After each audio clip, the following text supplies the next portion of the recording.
Hoje nós vamos falar sobre alimentação e emoções. Que honra minha, viu? Ter você hoje aqui. Seja bem-vindo. Valeu, meu irmão. Pô. Ao Contrasfluxo. Você sabe o que significa Contrasfluxo? Não. Não é nem o fluxo, nem o contrafluxo, nem o caminho do meio. É o quê? É a autenticidade. É o caminho de cada um. Legal, não sabia disso não. Você que criou isso? Eu inventei essa porra. Falei, porra, nunca ouvi falar disso. Já ia meter aqui no Google. Não tem esse nome não, Contrasfluxo não tem não. Muitas vezes a gente se encaixa, né? Em caixinhas, que são importantes para nos identificar no mundo, mas muitas vezes essa caixinha nos adoece, né? Sim. Eu gosto de dar um exemplo de uma amiga, irmã minha, chama Gabriela, né? Ela é vegetariana, mas ela ama um pãozinho delícia com peito de peru. De um lugar específico. Uhum. Eu lhe pergunto, ela é vegetariana ou não é vegetariana? É, né? É, mas muitos que militam no vegetarianismo, no veganismo, vai dizer que ela não pode comer ali o peito de peru. Ok, mas essa autenticidade dela que faz ela ser mais saudável, né? Muitas vezes a gente se encaixa em várias caixinhas também. Para você ser saudável, um padrão, né? Para você ser padrão. saudável, você só pode comer tais comidas, né? E arroz integral, não pode comer arroz branco. Você como nutricionista deve se deparar aí com uma série de situações como essa, né? Pessoas que muitas vezes entendem que para ter uma vida saudável, ela tem que entrar dentro de um padrão e esquece das nossas emoções, né? Às vezes você tem uma emoção afetiva. Sei lá qual é a emoção afetiva de Gabriela. Mas minha emoção afetiva com Jujuba é muito grande. E aí entre um pedaço de torta... Lembro de minha avó. Entre um pedaço de torta e Jujuba, eu quero os dois. Mas eu opto pela Jujuba. Mas você sabe como é que é feita a Jujuba? Sei como é feita. Ou então eu não quero nem saber. A minha relação... Não quero saber como é que é feito, né? Sim. Pode também ser assim, não quero saber, eu quero... É uma coisa que eu vou comer esporadicamente. Me deixa eu comer minha jujuba aqui em paz, vai. Eu entender que eu vou ser muito mais saudável, seja fisicamente ou seja mentalmente, sem anular essas nossas emoções, eu acho que é um grande pulo do gato, né? Com certeza. As pessoas estão muito viciadas, acostumadas a ignorar as emoções, né? Uhum. E acho que o mundo todo convida a gente para pensar racionalmente e agir racionalmente e entrar nesses padrões que a rede social impõe. Uhum. Então, não importa o que você está sentindo ou o que você tem ali de história, sua cultura alimentar, um exemplo que você está trazendo. Uhum. O que importa é que agora está se dizendo que a onda é comer biscoito de arroz integral. Né? Aí olha que esse é um exemplo curioso, porque nesse mesmo padrão dessa mentalidade de dieta que existe, comer arroz branco ou arroz, né? Arroz branco seria considerado o pior, mas arroz é carboidrato, é um negócio que não serve para nada, é acompanhamento. A gente ouve muito isso, né? Uhum. É integral, tem um pouquinho de fibra, mas tem muito carboidrato, tem alto índice glicêmico. E ao mesmo tempo esse discurso dessa cultura de dieta, ele é o mesmo que fala para você, não, mas o biscoito de arroz integral, aquele biscoito que parece um isopor, sabe? Sim, sei. É fit. Aí ele já vira fit. Aí as pessoas comem com pasta de amendoim, porque... e aí vai tendo essas construções, aí a pessoa vai embarcando nessas tendências, nesses modismos, e ignora. Ele não sabe nem... Chega uma hora que ele já fez tanta dieta, já fez uma coisa, fez outra, fez o que fulana disse, fez o que Beltrano falou, que ele não sabe nem mais o que é que ele, na essência dele, gosta. O que é que me faz lembrar a minha infância, né? Porque a comida também tem esse lugar, tem esse espaço, né? O que é que... E isso ser doentio já é uma outra conversa, né? Já é um outro papo, porque eu comer uma jujuba, que eu lembro de minha avó, ou eu comer uma comida mais calórica, ou com açúcar, com mais gordura, e lembrar da minha infância, isso em si não quer dizer que isso vai me adoecer, me maltratar.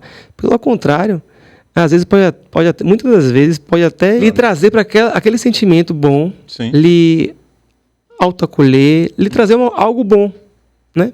Uma lembrança, memória, né? Como a gente ouve uma música, é a mesma coisa. Não vou ouvir uma música do passado porque vai me jogar entende? Então, assim, a intensidade de como eu consumo isso e como eu me relaciono com a comida. Eu comer um pacote de jujuba é uma coisa, eu comer um balde de jujuba, eu comer e não conseguir parar. Ou tentar colocar essa jujuba no lugar de um vazio, né? Ah, eu tô Então, entende? Triste, aí eu vou pegar e me acabar naquela jujuba, aí de fato... né? Tem uma diferença grande aí do que a gente está falando. E as pessoas estão muito assim, tipo... a jujuba é veneno, vai causar câncer, vai matar, não sei o quê. Tem açúcar. Daniel, você come açúcar? Não sei o quê. Eu faço questão de... Quando eu viajo, quando eu saio da rotina, né? Eu estabeleço muito isso. A gente já conversou até sobre isso quando você esteve lá no podcast. Da rotina e do sair da rotina. Eu faço questão de falar isso porque as pessoas acham, né? E pode até ser que tenha gente que é assim, tá? Eu não duvido, não. Gente que é 24 horas rígido, né? Não come açúcar e não come mesmo, né? E toma café sem açúcar e come bolo sem açúcar, tudo sem... Não é nem o adoçante, é sem o sabor doce.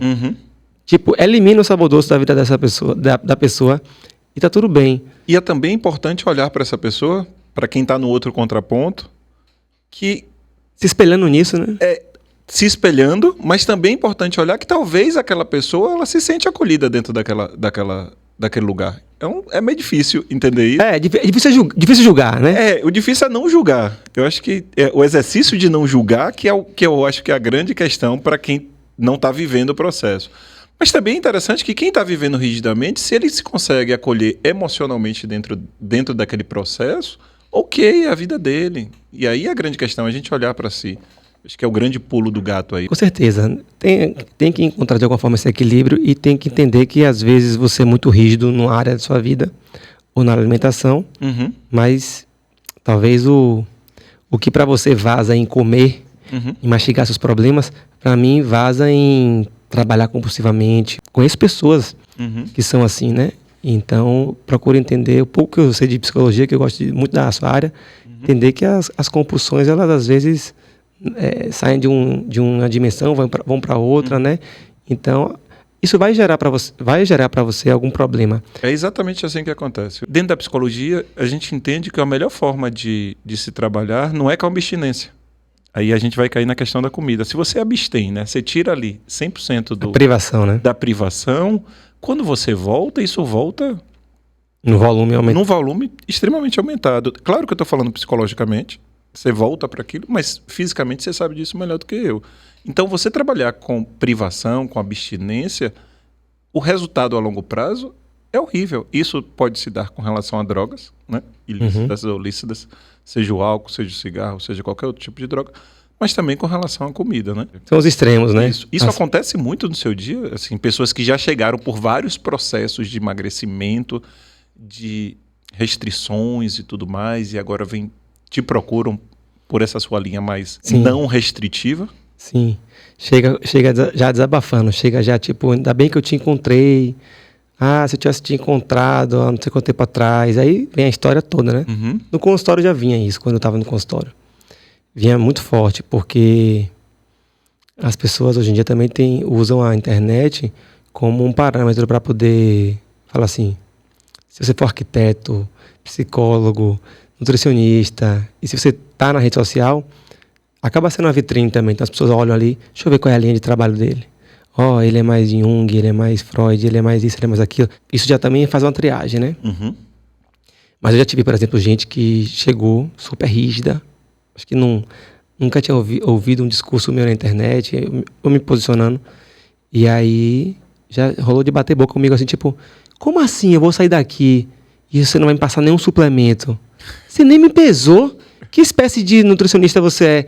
Não pesa? Não fez nenhuma... Como é que você vai saber se eu estou engordando, se eu não estou? O meu trabalho, 5 anos para cá, virou muito mais um terapeuta nutricional do que um nutricionista em si, porque eu sentia essa necessidade de acolher essas pessoas, né? Já acolhia, mas já acolhia de uma forma diferente e de falar para ela, desconstruir essa mentalidade, essa coisa de só confiar na balança, no que estão dizendo, no que é externo, e não ter esse olhar para dentro, entendeu?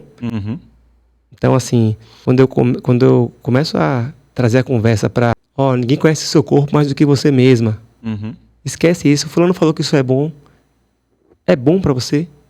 Eu não sei nem dizer. Ou seja, a pessoa nem sente. Porque não se conhece. Não tem percepção, às vezes, não tem percepção de si, entendeu? Não tem noção, assim, do por que você uma hora tá bem, outra hora você varia o humor e tal. Você consegue perceber? Eu consigo perceber quando, sei lá, eu dou um tapa no meu filho, ou quando eu saio no trânsito e vou bater em alguém. Gente que vive né, insensível nesse sentido. Por isso que eu acho assim, um casamento perfeito da nutrição com a psicologia, necessário, urgente. Tem até o casamento, né, da nutrição com o esporte, muito, muito forte, muito bacana. Né? Você é um atleta, sabe disso.